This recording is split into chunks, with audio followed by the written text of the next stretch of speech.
ঘি গরম করে তাতে একটু দিয়ে দিলাম এলাচ। গরম হলে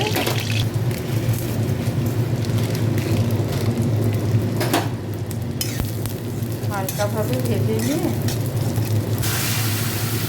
দুধ, তারপর গুঁড়ো দুধ, ভালো টেস্ট হবে। একটু ফুটে উঠলে নামিয়ে চিনি দিয়ে নামাবো। আগে চিনি দেবো না, কেননা দুধটা কেটে যাওয়ার চান্স আছে।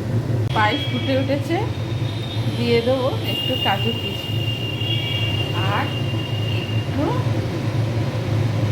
কেশর, ভালো কালার হওয়ার। এবার লাস্টে চিনি দিয়ে দেবো, পরে কেশর থেকে হালকা একটা হলুদ রং দিয়ে দেবো। চিনি বেশি দেওয়ার দরকার নেই, কেন দেখছেন আস্তে আস্তে কেমন হলদে হয়ে যাচ্ছে। যেহেতু আমুলিয়ে মানে গুঁড়ো দুধে অনেক মিষ্টি ভাব আছে, তার জন্য আমি আর দিলাম না। আর এটা একটু ঝোল ঝোল নামাবো, যেহেতু একটা জন্মাষ্টমী গুঁড়ো দুধ আছে। তো পায়েস আমাদের রেডি।